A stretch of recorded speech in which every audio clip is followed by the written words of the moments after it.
Assalamualaikum warahmatullahi wabarakatuh. Bismillahirrahmanirrahim. Hari ini teman-teman semuanya kita akan membahas tentang dahak atau sering disebut lendir, ya, atau juga sering disebut reak. Berarti yang ingin kita bahas ini dahak bersifat encer dan satu lagi dahak bersifat panas. Jadi begini teman-teman semuanya. Dahak itu adalah lendir yang terbentuk di dalam tubuh secara normal. Sebenarnya lendir ini kita butuhkan di dalam tubuh. Untuk apa? Untuk melapisi organ-organ itu biar tidak terlalu kering. Hanya saja terkadang ketika lendir itu terlalu banyak, ketika lendir itu terlalu sedikit, ketika lendir itu terlalu pekat, ketika lendir itu terlalu encer, kemudian ketika lendir itu menyumbat, maka akan menyebabkan masalah di dalam tubuh itu.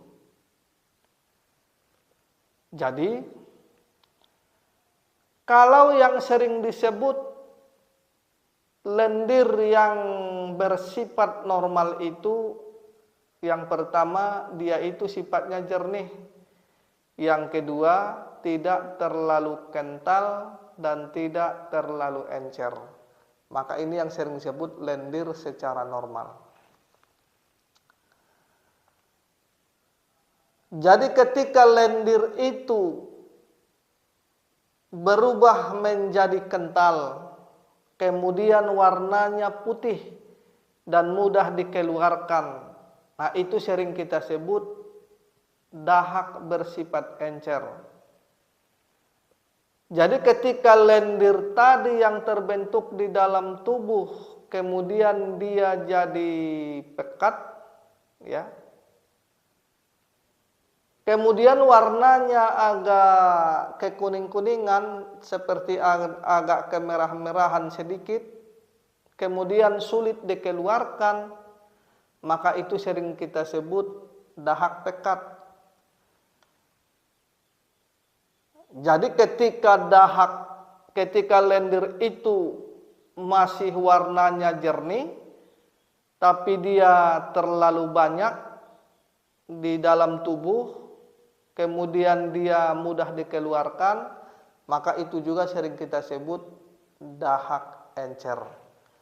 Jadi ada dahak encer itu karena cairannya terlalu encer juga ada.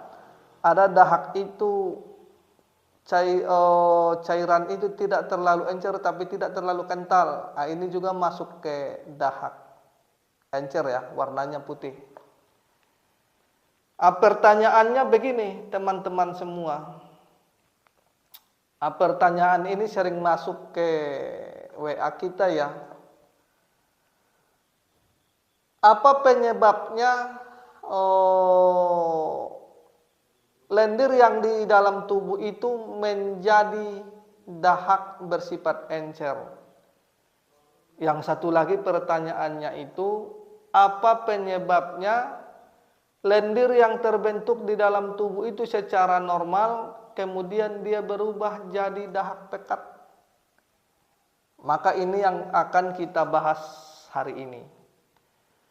Jadi gambarannya begini teman-teman semua. Gambaran ini biasanya saling mengikat antara satu dan yang lainnya.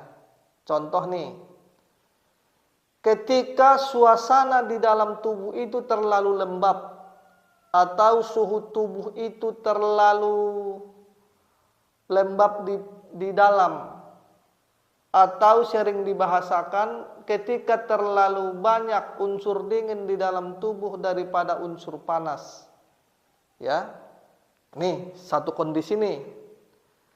Kemudian yang satu lagi ketika ada serangan angin dingin menyerang tubuh itu dari luar atau kena hujan-hujanan, maka ini nanti akan menyebabkan lendir atau menyebabkan cairan menumpuk di paru-paru itu.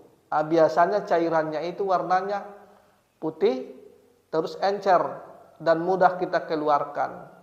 Contoh, kita lagi batuk, lagi flu. Ini kan berarti permasalahannya ada serangan angin dari luar menyerang tubuh itu. Ketika suasana tubuh itu dalam kondisi lemah, maka angin itu akan masuk. Setelah angin itu masuk, karena banyak cairan di paru-paru itu, akhirnya dia menjadi mengental sedikit, tapi tidak terlalu kental ya, mengental sedikit.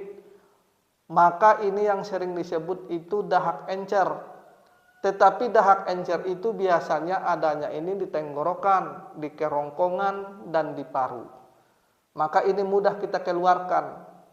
Karena apa? Karena ini lendir ini yang sering disebabkan karena serangan angin dingin atau kena hujan-hujanan. Ini lendir yang ada di paru yang bersifat encer. Kemudian ketika tubuh itu dalam kondisi lembab seperti itu, kita tambah lagi makan makanan yang bersifat lembab dan dingin. Seperti makan makanan, buah-buahan atau sayur-sayuran yang mengandung air banyak. Maka cairan itu akan semakin banyak lagi, lendir itu akan semakin tambah lagi. Ditambah lagi makan makanan yang bersifat lembab murni, contoh seperti tape, seperti ketan, seperti susu, umbi-umbian, ya. Maka nanti ketika suasana di dalam tubuh itu terlalu lembab atau terlalu dingin, ditambah lagi makan makanan yang bersifat lembab dan dingin yang kita masukkan ke dalam tubuh itu, maka ini yang akan menyebabkan dahak. Tetapi dahak yang ini posisinya berbeda. Dahak yang ini posisinya kira-kira di lambung. Dahak ini atau lendir ini posisinya turun lagi ke bawah di usus kecil. Kemudian turun lagi di bawah lagi, bisa di usus besar. Kemudian juga bisa dia masuk ke pembuluh darah. Ini nanti akan kita bahas secara lebih detail ya. Kemudian dia juga bisa masuk ke rongga hidung, juga bisa masuk. Kemudian dia bisa masuk juga ke pembuluh darah yang ada di jantung. Kira-kira gambarannya begitu. Jadi kalau lendir yang ada di hidung, di tenggorokan, dan di mulut itu kebanyakan masuknya dari serangan angin dari luar. Tetapi ketika lendir yang ada di lambung, di usus kecil, usus besar yang ada di dalam pembuluh darah, ini masuknya dari makanan. Dari makanan apa? Makan makanan yang bersifat lembab dan dingin. Itu dahak encer. Kemudian bagaimana bahasanya dengan dahak pekat? Sama juga. Ketika ada serangan, ketika tubuh itu, suasananya di dalam tubuh itu tidak terlalu lembab ya. Artinya di dalam tubuh itu masih dalam kondisi normal tubuhnya. Atau tubuhnya itu terlalu banyak unsur panasnya di dalam tubuh daripada unsur dinginnya. Kemudian dia terserang udara atau angin bersifat panas atau angin bersifat dingin, dia menyebabkan batuk. Ya, maka ini nanti akan menyebabkan dahak bersifat kental. Biasanya itu tenggorokannya rasanya terasa panas, kemudian dadanya biasanya terasa panas, suhu tubuhnya biasanya naik.